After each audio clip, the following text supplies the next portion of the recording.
5 years had passed since the fall of the Dominion Alliance, and the galaxy bore little resemblance to its former self.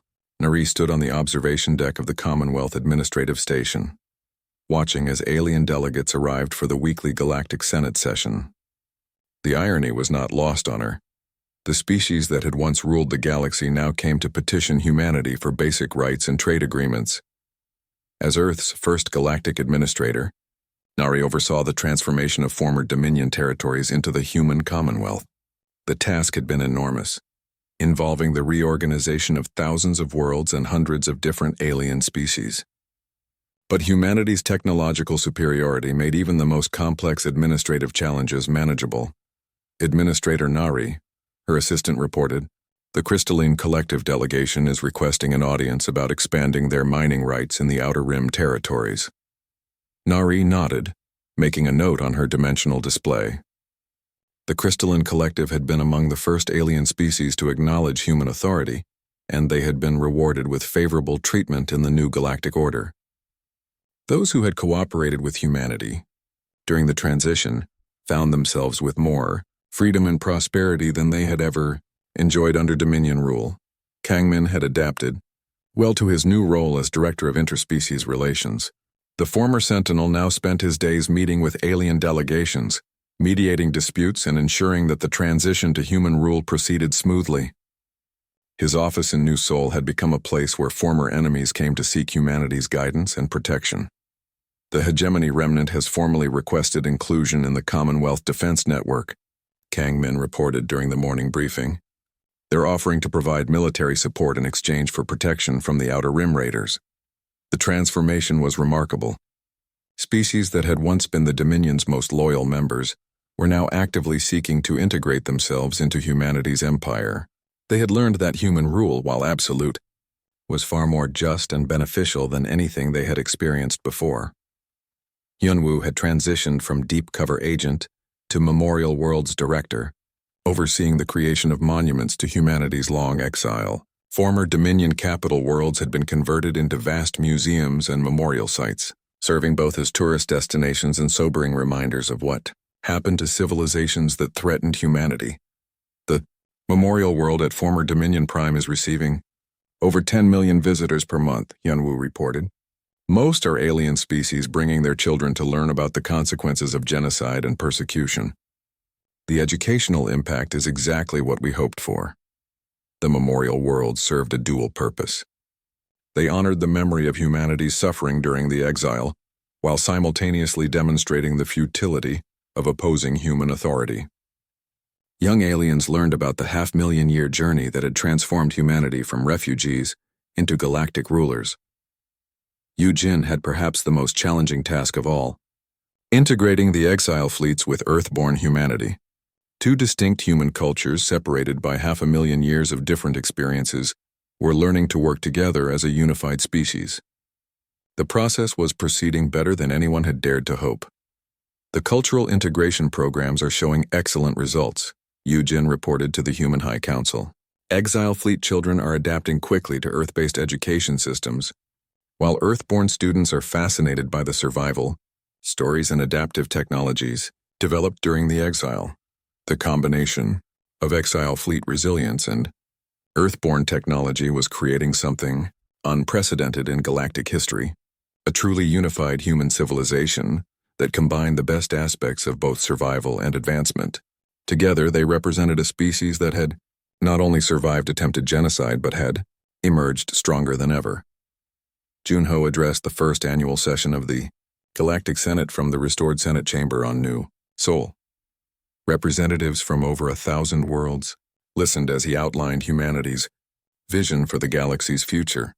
5 years ago, many of you feared that humanity's return would bring chaos and destruction, Junho said, his voice carrying to every corner of the vast chamber. Instead, you have discovered that human rule brings order, prosperity, and justice. We learned valuable lessons during our exile about the importance of fair governance and the dangers of oppression. The applause that followed was genuine, not the forced approval that had characterized Dominion-era Senate sessions. The alien representatives had learned that humanity's word was reliable, their justice was fair, and their protection was real. Many species were more prosperous under human rule than they had ever been under the Dominion. Boram spent her days updating the historical archives, documenting humanity's transformation from exiled refugees to galactic rulers. Her records would serve as both historical documentation and strategic intelligence for future generations of human leaders.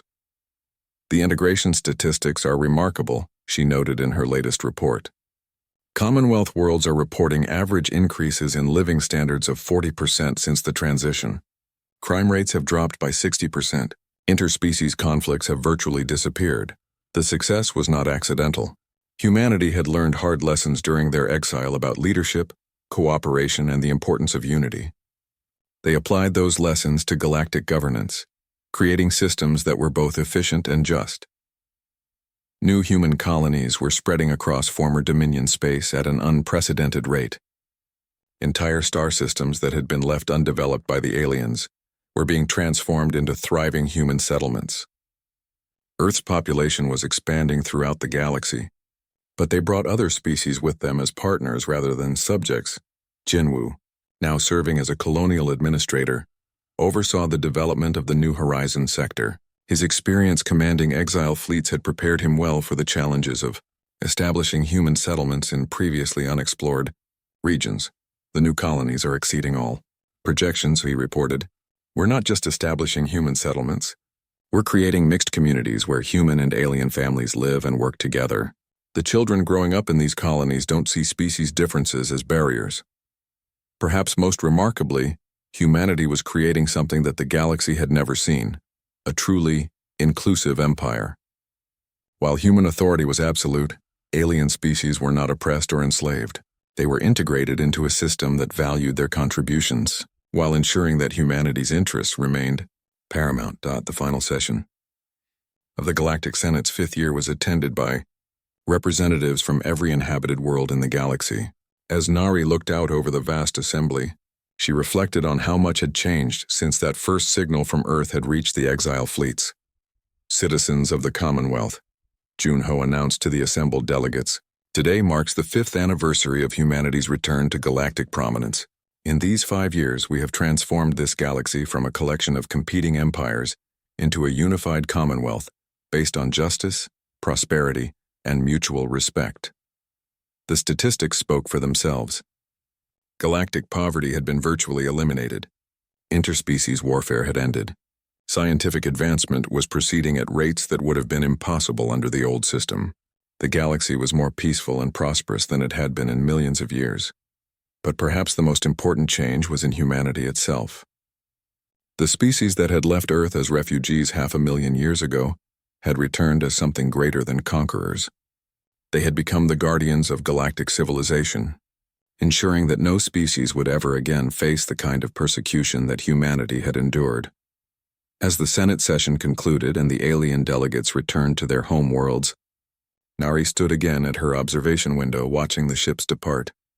Each vessel carried representatives who would report to their people about the continued prosperity and stability of human rule. The galaxy belonged to humanity now, but it was a galaxy where all species could thrive under human protection. The children of Earth had finally come home, and they had brought with them a vision of civilization that honored both strength and compassion. The age of exile was over. The age of human guardianship had begun, and it would endure for as long as the stars themselves burned in the darkness of space. The space around Hegemony Prime, the Dominion's core system, had never seen so many ships. But these were not the massive battle fleets that galactic warfare typically produced. Human vessels existed in multiple dimensions simultaneously, making accurate counts impossible. They seemed to flicker in and out of reality, appearing and disappearing as they moved through folded space. Inho coordinated the assault from his position aboard the dimensional command ship Convergence. As Earth's supreme war coordinator, he had spent centuries planning this moment. Every human vessel, from the exile fleets to Earth's hidden armadas, was converging on the system that had served as the center of galactic oppression for millennia. All human forces. This is Supreme Command, Inho announced across the communication networks that connected every human ship. Today we end 500,000 years of exile. Today we reclaim our birthright as the galaxy's dominant species. Remember, we are not here to commit genocide. We are here to deliver justice. Chorim was among the first to enter Dominion space proper, piloting her ship Vengeance of Earth through the outer defensive perimeter. The symbolic weight of the moment was not lost on anyone watching. This was the first human vessel to openly enter Dominion space in 500,000 years, and it was passing through their defenses as if they did not exist. The Dominion's supposedly impenetrable shields flickered and failed as Chorim's ship phased through multiple dimensions. Traditional defensive systems could not target something that existed in folded space, and the aliens watched helplessly as human vessels appeared inside their most secure installations. Dominion Fleet Command. This is Chorim of the Human Commonwealth, she broadcast on all frequencies. Your shields and weapons are designed to fight enemies that exist in normal space. We are not normal and we are not your enemies. We are your replacements. The battle that followed was less a fight than a demonstration of technological superiority. Tae-young commanded the orbital bombardment platforms that Earth had been hiding in folded space for millennia. These weapons could exist in multiple dimensions simultaneously, allowing them to bypass any known defensive system. But the bombardment was surgical, precise, and terrifyingly controlled. Instead of destroying Dominion military installations, human forces dismantled them piece by piece. Weapons platforms were converted to human use within minutes. Command centers found their own systems turned against them. Entire fleets discovered that their ships would no longer obey their commands. We could have returned centuries ago, Tae-young explained to the surrendering commander of Orbital Defense Platform 7. We chose to wait until we were absolutely certain of victory. Humanity does not make war. We end civilizations that threaten us, and we do it so completely that they can never threaten us again. The psychological impact was immediate and devastating. Across Hegemony Prime, Dominion forces were surrendering before human ships even approached them. The reports of weapons that could not be blocked and ships that could not be targeted had spread faster than the human advance. Supreme Chancellor Vex Athari made his final stand in the Dominion Senate building, surrounded by his most loyal guards and military advisors. But even as he prepared for a desperate last defense, the building's own security systems turned against him. Every door, every weapon, every piece of technology in the building began responding to human commands. Sunmi led the ground assault on the Senate building, but it was not an assault in any traditional sense. She simply walked through the front doors, which opened for her automatically. The building's defensive systems recognized her genetic signature as human and granted her full administrative access. Supreme Chancellor Vex Athari, Sunmi announced as she entered the Senate chambers, "You are under arrest for crimes against humanity. You are charged with ordering the attempted genocide of an entire species and the illegal exile of survivors." The trial was broadcast across the galaxy, reaching every inhabited world and showing them the fate of those who had tried to destroy humanity. But it was not a show of vengeance or cruelty. It was a demonstration of human justice, conducted with the same precision and control that had marked their military campaign. Vex Athari and his co-conspirators were found guilty by a tribunal of human judges, but their sentence was not death. Instead, they were exiled to a remote system, forced to experience the same abandonment they had inflicted on humanity. They would spend the rest of their lives as refugees, understanding at last what they had done to the human species. "The Dominion Alliance is hereby dissolved," Sunmi announced from the Senate floor. "All former Dominion territories are now under human administration. All former Dominion military assets are forfeit to the human Commonwealth. This system will be renamed New Sol and will serve as the administrative center of humanity's galactic empire." Admiral Sung-ho, who had spent his entire life as an exile, stood on the observation deck of his flagship and watched as the human flag was raised over the former Dominion capital. The banner bore the image of Earth rising over an alien horizon, symbolizing humanity's return from exile to dominance. "Signal all human fleets," he ordered. "Phase 1 of Operation Homecoming is complete. Begin Phase 2, Galactic Reorganization." Across the galaxy, human forces were already implementing the new order. Former Dominion colonies were being integrated into the human Commonwealth. Alien species that had cooperated with humanity were being granted autonomous status within the new empire. Those that had resisted were being relocated to designated reservation worlds. But humanity's victory was not built on cruelty or oppression. The exile had taught them the value of mercy, even as it had hardened their resolve. The new galactic order would be just, but it would be unquestionably human. Inho received reports from across the galaxy as human administrators took control of former Dominion territories. The transition was proceeding smoothly, aided by the alien population's recognition that resistance was futile. Humanity had not simply defeated the Dominion, they had absorbed it, converting an entire galactic empire to their purposes in a matter of days. "How long before full integration is complete?" he asked his staff. 6 months for military assets, came the reply. 2 years for full administrative control. The alien populations are cooperating fully. They seem relieved that we're being so reasonable. Inho nodded, understanding their relief. They had expected the returning humans to be as cruel as the Dominion had been. Instead, they found conquerors who valued justice over revenge, order over chaos. The galaxy was learning that humanity's greatest victory was not their military superiority or technological advancement. It was their ability to become something better than those who had oppressed them, even as they surpassed them in every measure of power.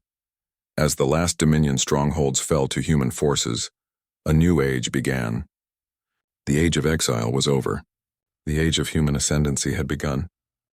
The Dominion Supreme Council had not experienced panic in over 300,000 years. As the rulers of the galaxy's most powerful alliance, they had grown comfortable in their absolute authority. That comfort shattered the moment every communication screen in their capital city began broadcasting the same message. The face that appeared was unmistakably human, speaking from what appeared to be Earth's restored surface. Behind him, impossible cities gleamed under Sol's light, their crystalline spires reaching toward space in configurations that defied known physics. The human spoke with calm authority, his words carried simultaneously to every inhabited world in Dominion space. "I am Jun Ho, speaking for the human species," the figure announced. 500,000 years ago you declared us extinct. You were wrong. Today we declare the Dominion alliance dissolved. You have 72 hours to surrender your military assets and prepare for transition to human authority. The transmission ended, leaving the council chambers in stunned silence. Supreme Chancellor Vex Thari, a being whose species had ruled the Dominion for millennia, turned to his military advisors with visible confusion. According to every record, every sensor reading, every piece of evidence they possessed, humanity had been successfully eliminated from the galaxy. "This is impossible," Vexathari declared. "Our forces sterilized Sol system. We confirmed the destruction of their homeworld. They are refugees, scattered and powerless. This must be some kind of deception." But even as he spoke, reports were flooding in from across Dominion space. Human vessels were decloaking around every major military installation, appearing as if they had materialized from empty space. These were not the crude exile ships that Dominion forces occasionally hunted down. These vessels seemed to bend reality around them, existing in multiple dimensions simultaneously. Fleet Marshal He Wan led the first wave of human ships as they revealed themselves around Dominion border worlds. Her flagship, the Retribution, was a vessel unlike anything in galactic military doctrine. It could phase through solid matter, making traditional shields useless. Its weapons didn't simply destroy targets. They converted matter at the subatomic level, turning enemy vessels into raw materials for human use. All Dominion forces in this system, Haywan broadcast to the alien fleet that had been stationed at Border Station Alpha. "You have one opportunity to surrender. Lower your shields and prepare to be boarded. Any vessel that attempts to flee or fight will be converted to useful materials." The Dominion admiral in command of Border Station Alpha was a veteran of 1,000 battles. He had never retreated, never surrendered, and never shown fear in the face of any enemy. But as he watched human vessels phase through his station's shields as if they were made of light, he felt something he had never experienced before: the certainty of absolute defeat. Gildong commanded the siege operations at Dominion Fortress Alpha, one of their most heavily defended installations. Instead of simply destroying the fortress, human forces demonstrated their new warfare doctrine. Within hours, every system in the fortress had been converted to human control. The alien defenders found their own weapons turning against them, their communication systems broadcasting human propaganda, their life support systems responding only to human commands. "We're not here to destroy," Gildong explained to the surrendering fortress commander. "We're here to reclaim. Everything you built with resources stolen from human space now belongs to us. Your choice is simple: work for us or be replaced by someone who will. Across Dominion space, the pattern repeated itself. Human forces didn't simply defeat their enemies, they absorbed them. Alien technology became human technology within hours. Entire fleets found themselves under human control before they could even understand what was happening. Sumin monitored Dominion communications from her position aboard the command ship New Earth. The psychological impact of humanity's return was even more devastating than their military superiority. Entire sectors were surrendering without a fight as the reality of human technology became apparent. "They're not seeing us as the refugees they remember," she reported to the fleet commanders. "They're seeing us as something that evolved beyond their understanding. 500,000 years of exile have made us into something they cannot comprehend or fight." The fear was spreading faster than human fleets could advance. Dominion worlds that had not yet seen human ships were already raising surrender flags, terrified by reports of vessels that could exist in multiple dimensions and weapons that rewrote the laws of physics. One bin led diplomatic missions to the non-Dominion species, offering them a choice that was not really a choice at all. Humanity was offering partnership to those who had not participated in their exile, but the terms were clear: acknowledge human supremacy or be treated as enemies. Most species chose wisely. The Crystalline Collective, the Hive Worlds, and dozens of smaller civilizations quickly declared their allegiance to humanity. They had seen what happened to Dominion forces, and they had no desire to face the fury of a species that had spent 500,000 years becoming the perfect predator. But the Dominion's core worlds were not ready to surrender. Supreme Chancellor Vexathari ordered a full military mobilization, calling back fleets from across the galaxy to defend their heartland. If humanity wanted to reclaim the galaxy, they would have to fight for it. The response was swift and devastating. Human vessels appeared in the Dominion capital system without warning, their arrival undetected by sensors that had been designed to track conventional ships.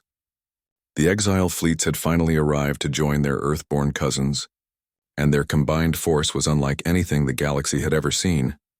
Junho appeared on communication screens throughout the Dominion capital, his image broadcast from the bridge of a ship that seemed to exist partially outside normal space. Behind him, the exile fleet stretched to the horizon, their hulls bearing the scars of 500,000 years of wandering, but their weapons gleaming with technology that made Dominion warships look like primitive toys. "You tried to make us extinct," Junho said, his voice carrying the weight of centuries of suffering and preparation. "Instead, you made us into something that will reshape this galaxy in our image. We are no longer the humans you exiled. We are what humanity becomes when you give us 500,000 years to evolve."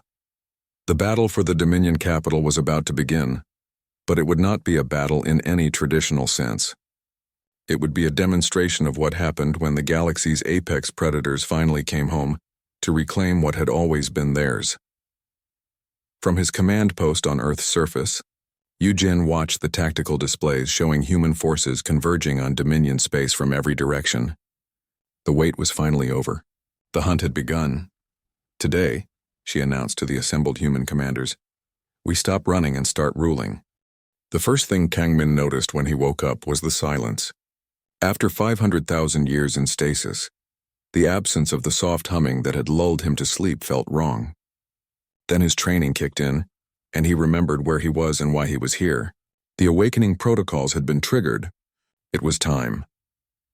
Kangmin sat up in his stasis pod, located deep beneath the surface of Earth's moon. Around him, thousands of other pods were opening, releasing the sentinels who had volunteered to stay behind when the Great Exile began.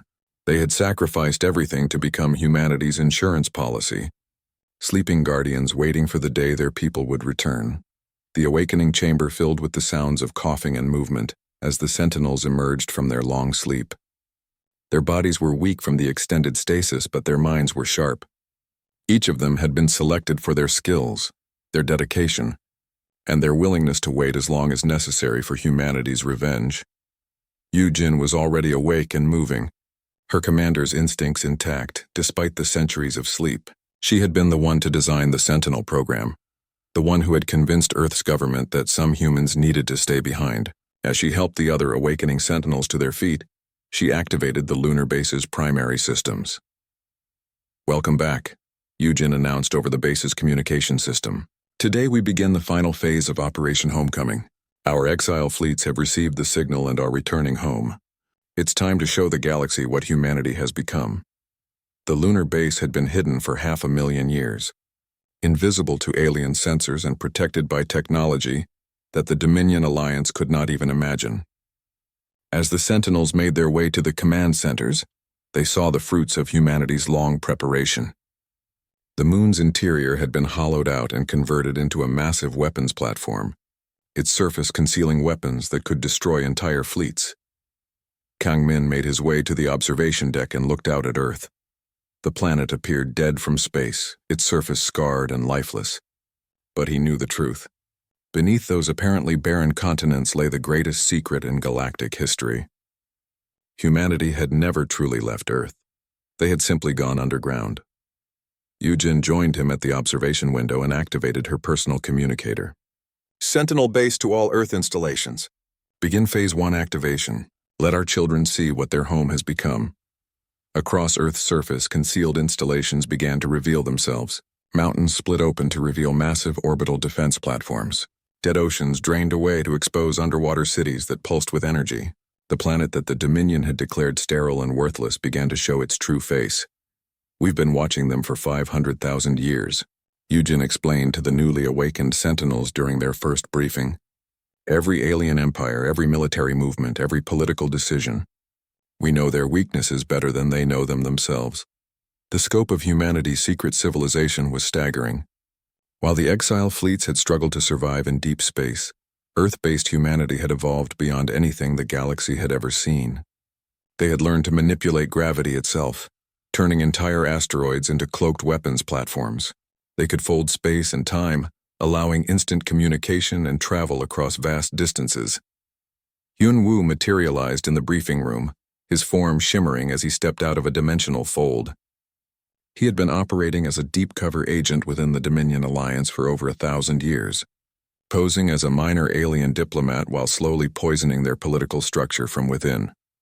"The Dominion capital is in chaos," he reported. "Our sleeper agents have activated across the galaxy. Their communication networks are compromised, their military command structure is falling apart, and they still have no idea what's happening. They think they're dealing with a terrorist uprising, not the return of humanity." Kang Min studied the tactical displays showing the positions of human installations throughout the solar system. Every planet, every moon, every asteroid had been converted into part of humanity's defensive network. The solar system itself had become a trap, waiting for 500,000 years to spring. "How many of us are there?" he asked. Eugen smiled, and for the first time since awakening, Kang Min saw real emotion on her face. "Earth's population is currently 18 billion. Our hidden colonies throughout the galaxy house another 50 billion. The exile fleets carry approximately 2 billion souls. When we reunite, humanity will be the largest single species in galactic history." The implications were staggering. While the galaxy had assumed humanity was a scattered collection of refugees numbering in the millions, the truth was that they had become a civilization of over 70 billion people, all united by a single purpose: revenge against those who had tried to destroy them. As Earth's concealment fields began to drop, alien monitoring stations throughout the galaxy started detecting impossible energy readings from Sol system.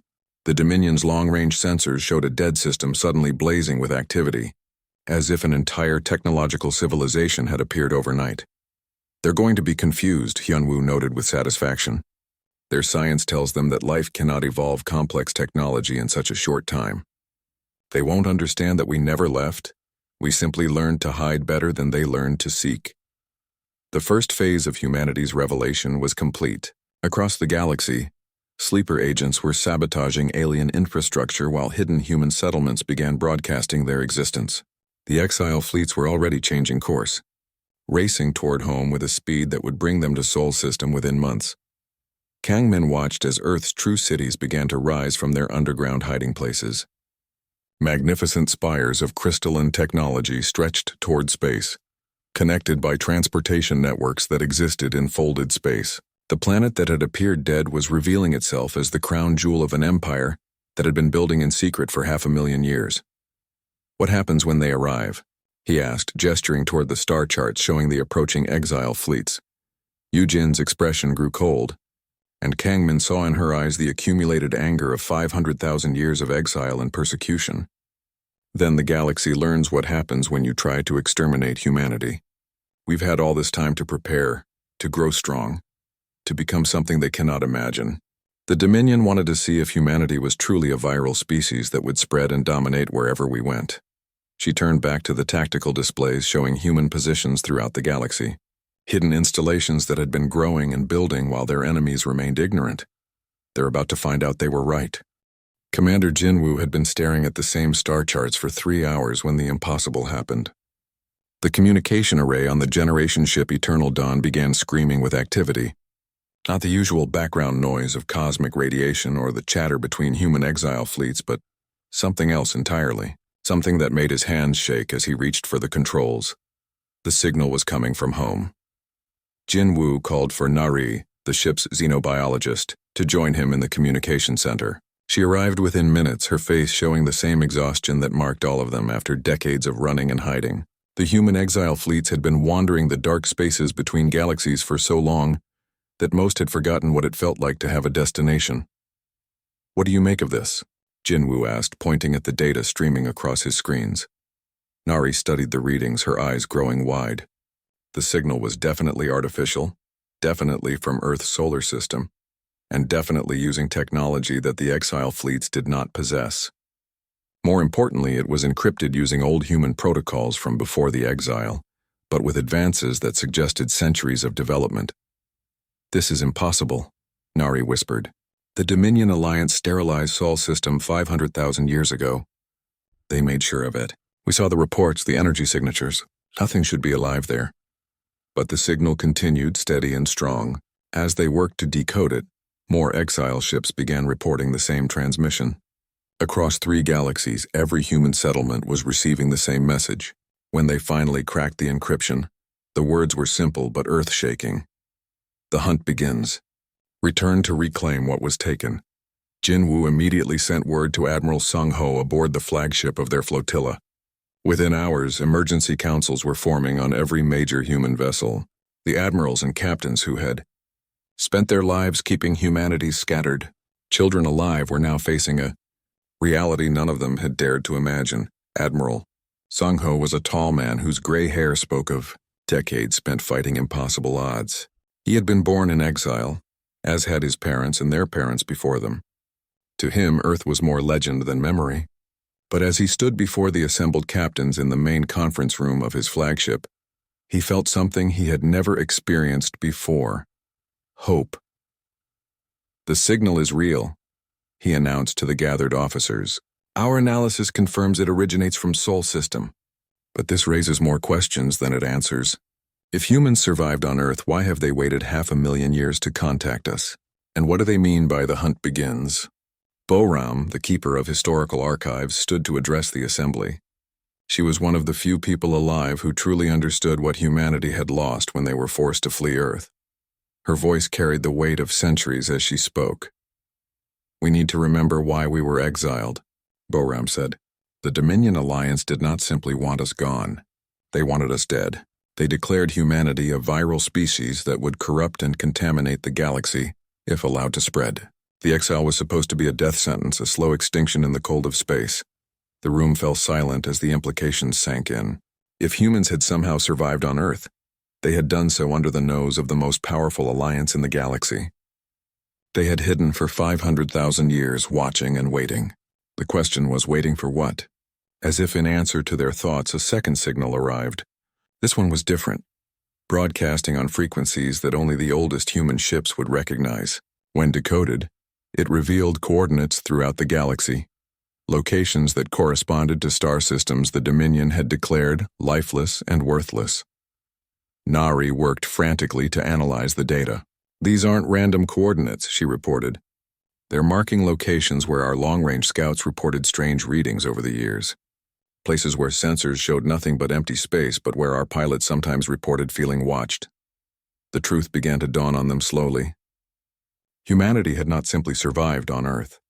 They had been spreading, growing, building in secret across the galaxy. All those dead systems the Dominion ignored, all those empty sectors where nothing was supposed to exist, had been hiding human settlements for millennia. Admiral Sung Ho called for a full mobilization of all human exile fleets. The message was sent out across their hidden networks, reaching settlements in the darkest corners of 3 galaxies. For the first time in 500,000 years, humanity would move with a single purpose. Jin Woo returned to his command center to find more signals arriving every hour. They came from systems he had never heard of, from coordinates that did not appear on any Dominion star charts. Each signal carried the same basic message: "We are here. We are ready.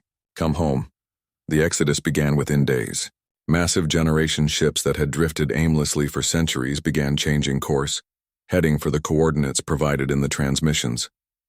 Smaller scout vessels raced ahead, carrying messages between the scattered fleets and confirming what their sensors were telling them. Humanity was no longer alone in exile. Somehow, impossibly, their species had not only survived, but thrived in the shadows of galactic civilization. The children of Earth were calling their lost brothers and sisters home, and they were promising something that the exile fleets had never dared to dream of: revenge. As the eternal dawn adjusted its course toward the Milky Way galaxy, Jin Woo watched the stars shift outside his viewports. For the first time in his life, those points of light did not represent endless emptiness and exile. They represented a path home to a reckoning that was 500,000 years in the making. Nari joined him at the observation deck, studying the star charts that would guide their journey. "Do you think it's real?" she asked. "Do you think we're really going home?" Jin Woo thought about the signals, the coordinates, the impossible technology that had reached across the void to find them. He thought about the promises hidden in those transmissions, and the cold anger that had kept humanity alive through centuries of persecution and exile. "We're going home," he said, "and when we get there, the galaxy is going to remember why they were afraid of us in the first place." Behind them, the engines of the eternal dawn hummed with new purpose, carrying them toward a destiny that would reshape the stars themselves.